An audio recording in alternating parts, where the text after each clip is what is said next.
তোমাদের জন্য আজ নিয়ে আসা হয়েছে ক্লাস 8-এর কোর্সে দেখি 11 এর 40 নাম্বার অঙ্ক। চলো দেখে নেওয়া যাক। উৎপলবাবু অধিক ফলনশীল ধান বীজ ব্যবহার করায় ধানের ফলন 55% বৃদ্ধি পেয়েছে, কিন্তু তার জন্য চাষির খরচ 40% বেড়েছে। আগে উৎপলবাবু তার জমিতে 1200 টাকা খরচ করে 3000 টাকার ফলন পেতেন। এখন জমিতে অধিক ফলনশীল ধান বীজ ব্যবহার করায় তার আয় কত পরিমাণ বাড়বে না কমবে হিসাব করে লিখি। চলো দেখে নেওয়া যাক। কোর্সে দেখি 11 ক্লাস 8 নাম্বার 14 অধিক ফলনশীল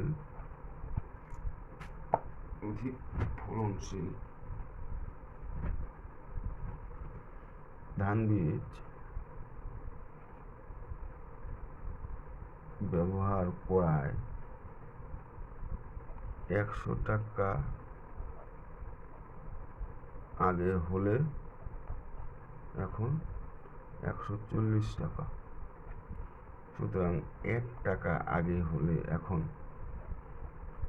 100 টাকা 140 টাকা 1 টাকায় কম হবে, তার মানে ভাগ হবে, উঠে যাবে 140/100 টাকা। সুতরাং 1200 টাকা আগে হলে এখন 140, এটা ভাগ হয়ে যাবে, গুণ হবে, এটা উপরে থাকবে 100 টাকা। এই শূন্য এই শূন্য এই শূন্য এই শূন্য কাটা, গুণ করতে হবে হচ্ছে 140 × 12 এত টাকা, 8 12কে বাড়াতে হচ্ছে তোমার 16 এত টাকা।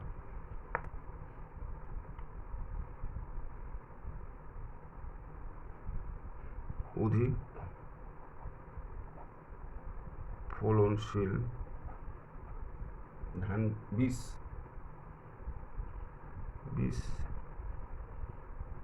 ব্যবহার করার আগে ফলন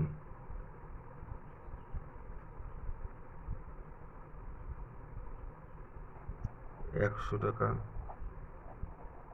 আগে হলে এখন 155 টাকা। সুতরাং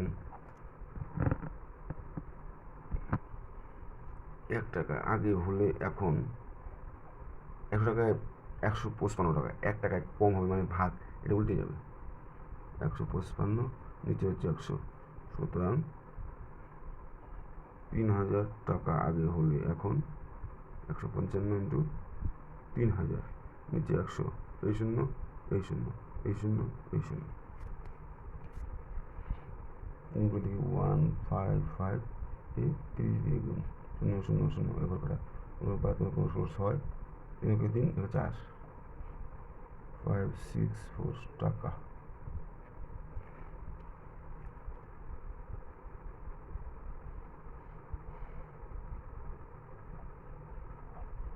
অধিক ফলনশীল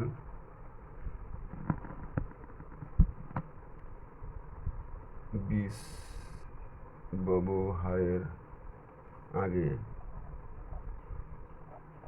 আয় হতো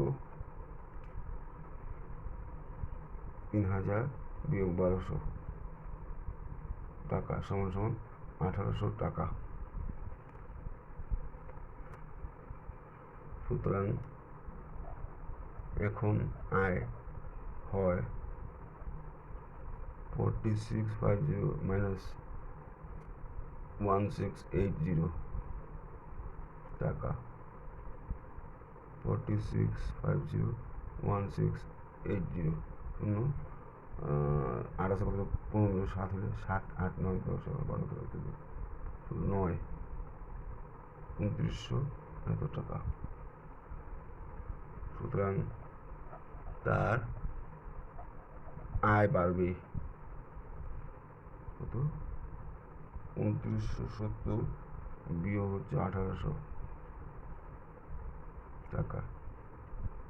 270 1800 বিয়োগ 7, 9 থেকে 8 গেলে 1 2 থেকে এত টাকা। এটি উত্তর। তোমাদের যদি অঙ্কটা ভালো লেগে থাকে তোমরা অবশ্যই চ্যানেলটিকে সাবস্ক্রাইব করবে। থ্যাংক ইউ সকলকে।